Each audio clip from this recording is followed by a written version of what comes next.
I'm Sue Stockdale, and welcome to the Access to Inspiration podcast, the show where you can gain free energy by listening to the stories of inspiring people who may be unlike you. I'm your host, Sue Stockdale. Today I'm talking to Janine Canham, who's the Chief Operating Officer of Sanford Bernstein in Asia.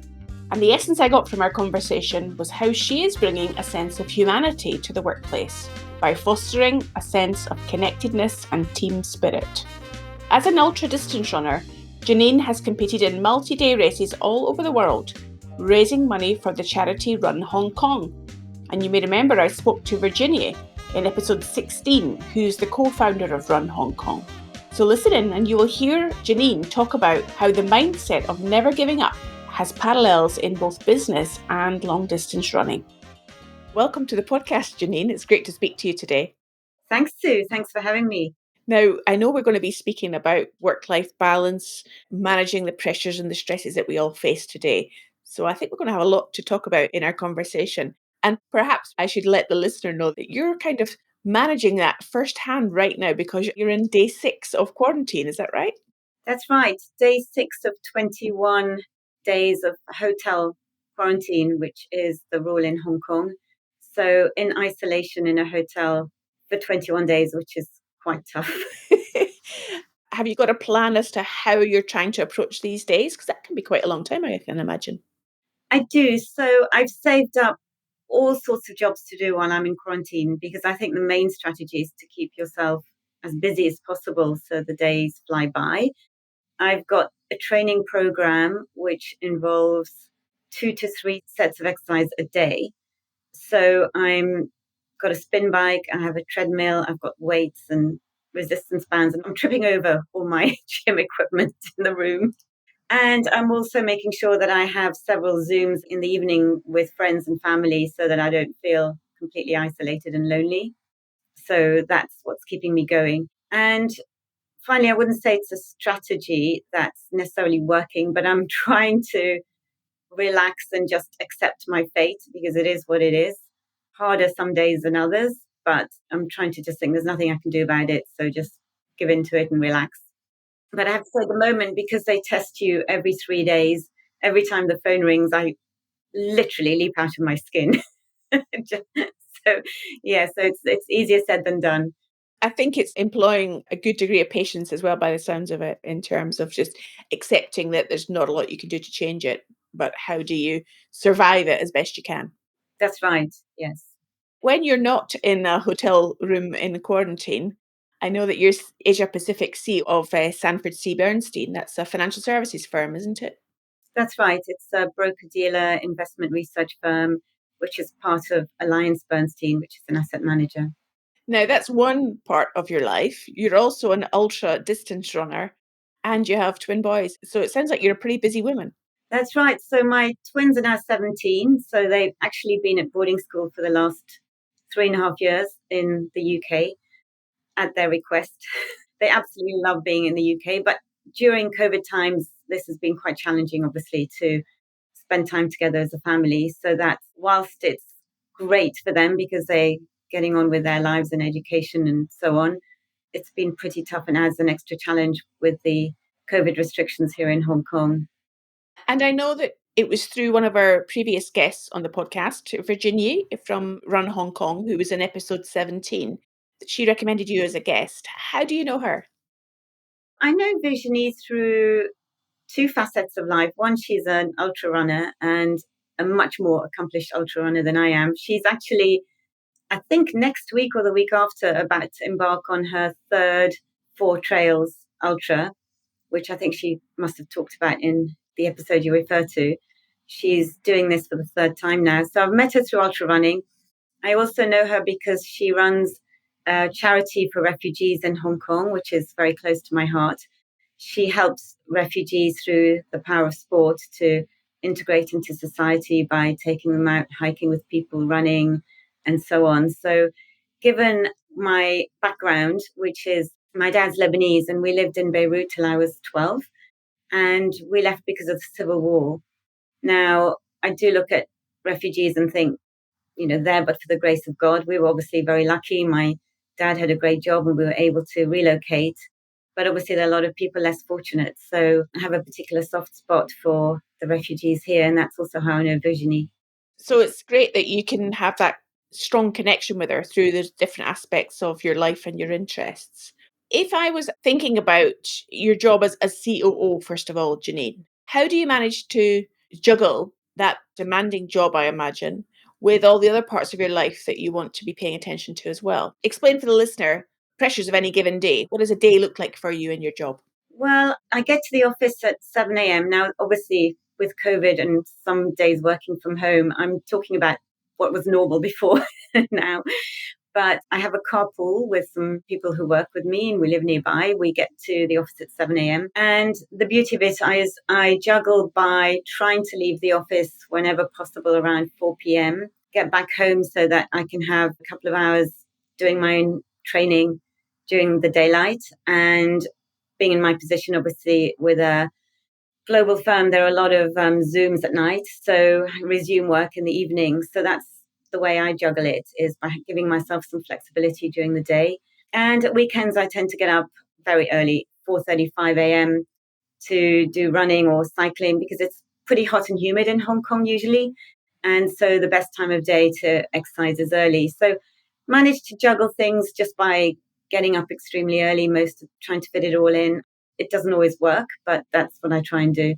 And you're talking there about global demands on you from other parts of the world. How do you still prioritize your sport or family life for that matter when the job is so demanding? With kids at boarding school, it's easy when they're at school, obviously. When they're home, then I do have to prioritize them over things at times. So it's really just a question of, I think, making sure people understand when you have conflicts. People in my office are extremely understanding. Now, if I have a really important family matter and I have a competing meeting, I think it's just about having a conversation with people. And the same with my team. I think COVID especially has made people appreciate families more, appreciate your colleagues' families more as well. Everyone knows that we're all in this together, we're all struggling.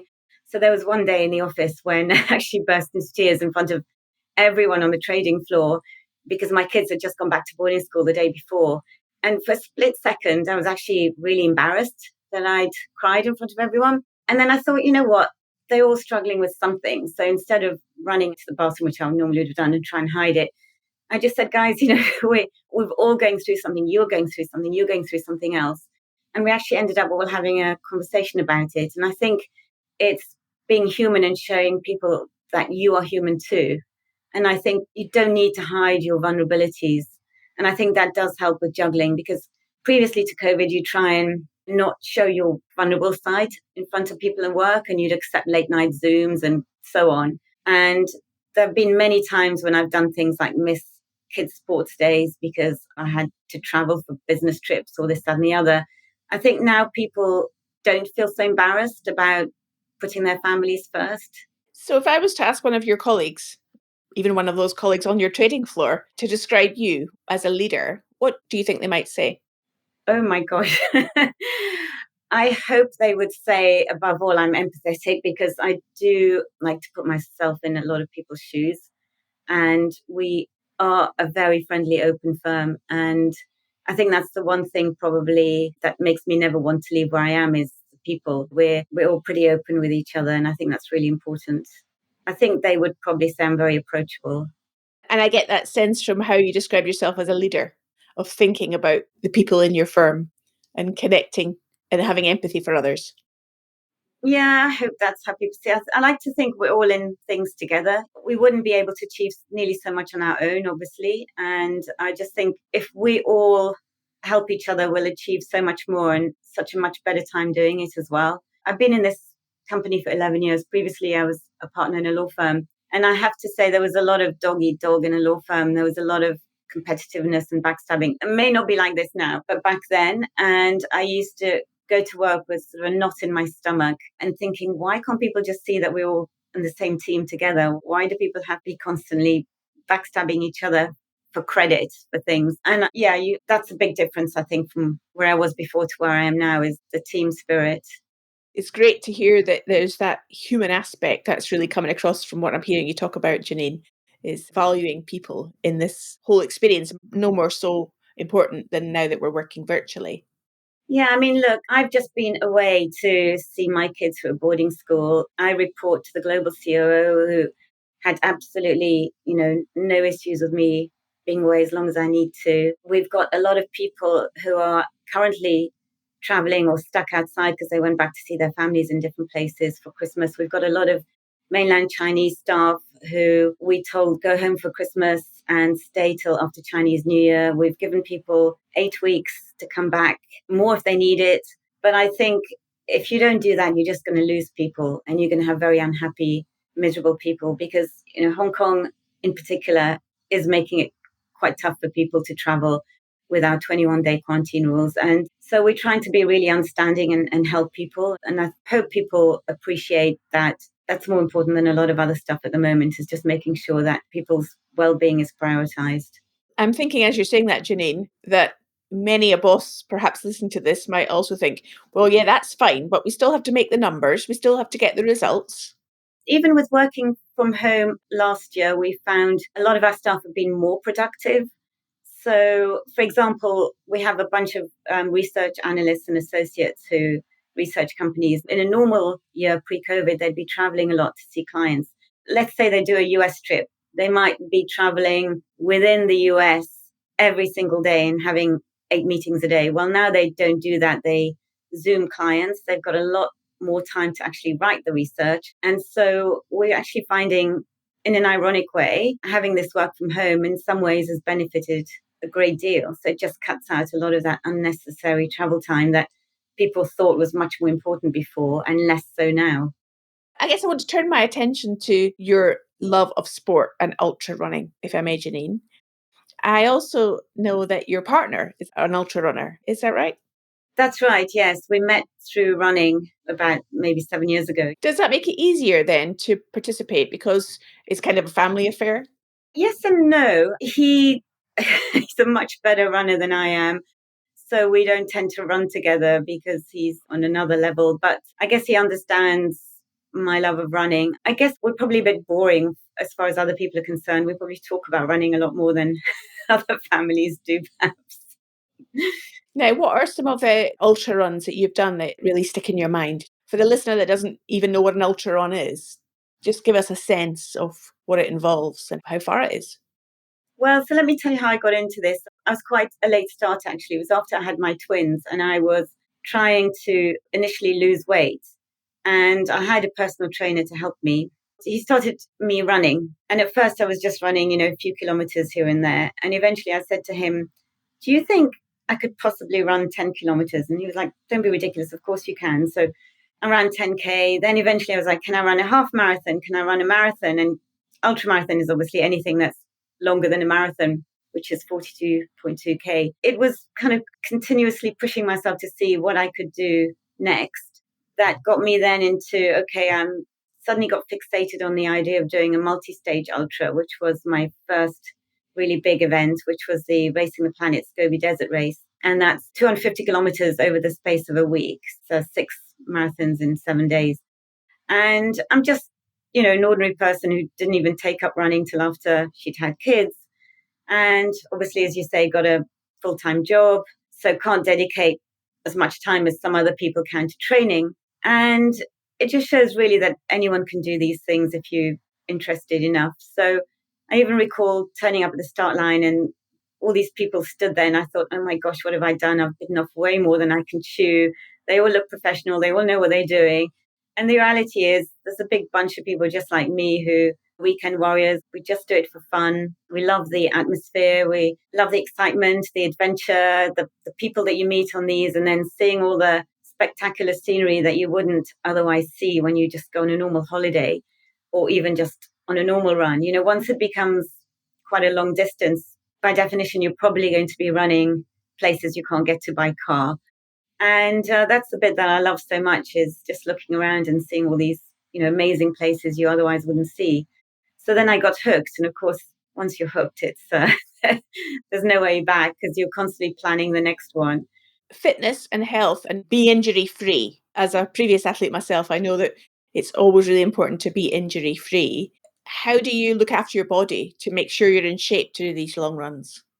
So obviously it's tougher as you get older. And what I do now is I do a lot of strength conditioning.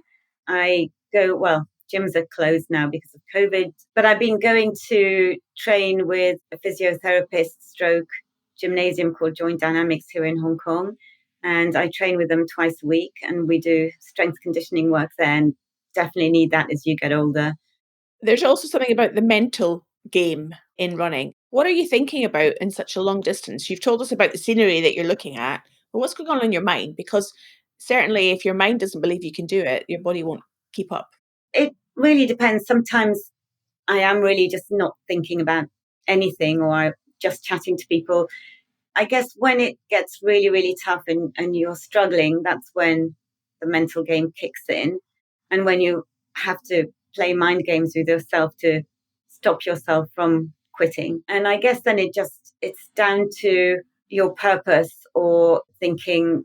Usually for me, I dig into places I've been where I felt worse, and I do that day and think, okay, I got through it that other time, I can get through it this time. And it's also at the end of the day, for most of those multi-stages that I've done, I've always made a point of raising money for one or other charity that I feel quite strongly. The last few races, obviously, it's been for Run Hong Kong, which is Visionese charity. And then it's really hard to give up because, it's more than just about you. And I think that is a very big incentive as well.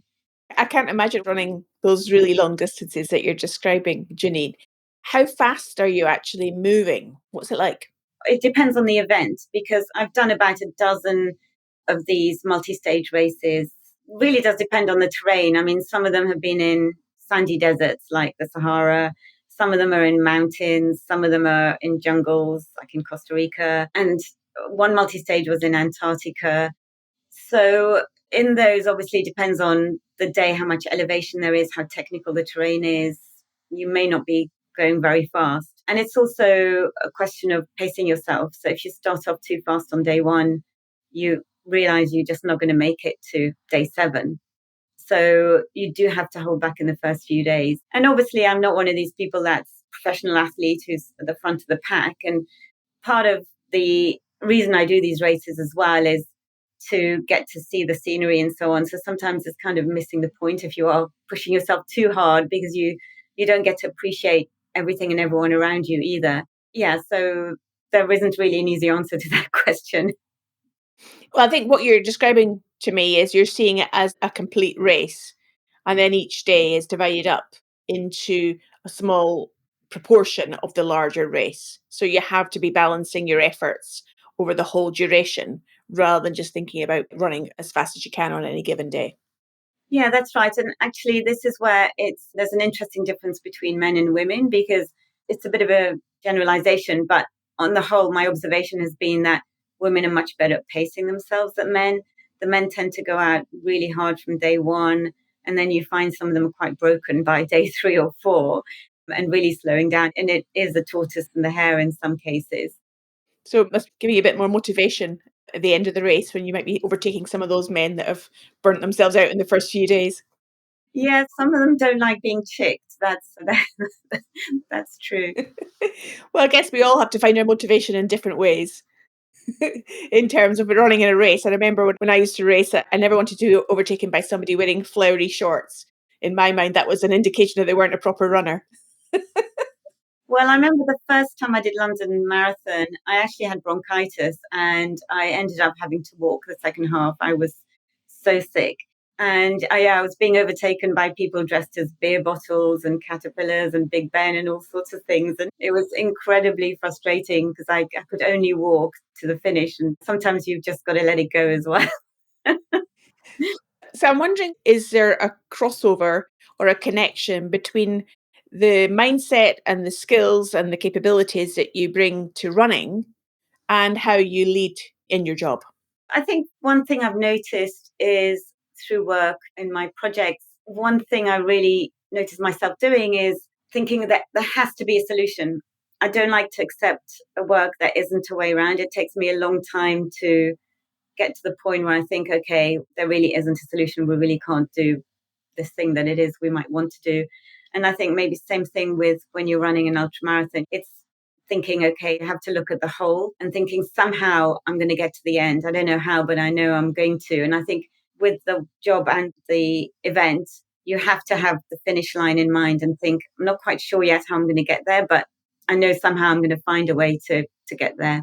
So innate belief that it will work out in the end. Yeah, and just like making sure you pull everything out of the bag to make it happen. It's been really fascinating to speak to you today, Janine. Just thinking about the changed world that we've all been experiencing over the last couple of years. Is it different leading a team now when you know that many of them are working virtually? And what then does that bring to your leadership? I think the main thing with people working remotely is just to make sure we all stay connected with each other. So we're not completely working remotely in Hong Kong. We have a core team that's been coming into the office most of the time, even when we've been working from home mostly. We've had sort of a small critical team on the trading desk coming in. I think the main thing is to make people feel that we're still all a firm. There's some people who may join and not see anyone in the company for months on end. We've tried to make sure that doesn't happen. I think the worst thing is to feel isolated. And I also don't like Zooms where people don't turn on the video camera, to be honest. I think it's really important to see each other. And I've noticed this, especially with myself being in quarantine. A couple of days ago, I had a meeting with my team and they called from a meeting room that didn't have Zoom. And I just said, guys, next time, can I see you all? Because they were all sitting together and I'm sitting on my own. And I think you just notice how much you need to see people. It really is important. And one of the things we've been doing a lot at work is that obviously this has been happening globally, but also just in Hong Kong, there's a small group of us making sure that we're really offering as many resources to people as possible so that they still feel part of a team. So one of the things we did when COVID first broke in Hong Kong and a lot of people were working from home is we did a run challenge with proceeds going to Run Hong Kong. And we got people to put themselves in teams and run on their own, but their mileage would accumulate with everyone else in their team. And then they'd sort of all try and run a marathon between them each week as a team. So maybe you would run 5K, your teammate would run 10, etc. And we did that for 7 weeks. So what happened was people would then be constantly on messaging each other and saying, I'm really busy today. I'm not feeling well today. Can somebody run my 2K for me? And in return, I'll buy you a beer next time we can see each other, or this kind of thing. And it just created this whole camaraderie. And I think that's what we've been trying to maintain, is find a way to make sure everyone still feels like a team, even if we can't actually physically be together. That's a brilliant way to get connection together and enable people to be fit as well and to do a little bit of exercise every day, keep them active. We have people joining in from our Mumbai office, for example, and they were telling me it's not that easy to go running in a big city in India, in the heat and pollution. But they were telling me that they were using it as an excuse to leave their desk and just walk outside the building when they had conference calls, just to count the mileage in terms of meters walking outside their compound and this sort of thing. And it was just really getting people to move and chat. So it really worked well. Well, that sounds brilliant. Finally, Janine, once you get out of your quarantine on day 21, what's the first thing that you're looking forward to doing? I'm looking forward to seeing my dogs. I have missed my dogs. I'm just looking forward to cuddling my dogs. I know it sounds a bit lame, but that's the one thing I'm looking forward to the most. And my partner Mo is probably going to kill me that he's not top of the list. And then after that, just fresh air, just take the dogs for a hike, just things we take for granted, which is, being outdoors. Well, I've really enjoyed our conversation today, Janine, getting a sense of the humanity that you bring as a leader, the you care for people that you're describing, and your enjoyment and love of being in the outdoors and moving. If people want to connect with you on the internet, how can they do that? People can find me on LinkedIn, and I'd love to meet some new like-minded people. So yes, please do get in touch. I'll put the link on the show notes so people can find it easily there to connect with you if they wish, Janine. It's, again, a great pleasure to speak to you today, and thank you so much for your time. No, thank you, Sue. I hope you enjoyed what Janine had to say. And there are lots of other episodes on our website from people involved in the endurance running world. Just hop on over to accesstoinspiration.org and you'll find them all there. Next time, I'm speaking to Jeffrey Morse, who is one of the most upbeat and positive people I've spoken to. And Jeffrey will share his astounding recovery journey after his life took an unexpected turn. I can hope you can join me then.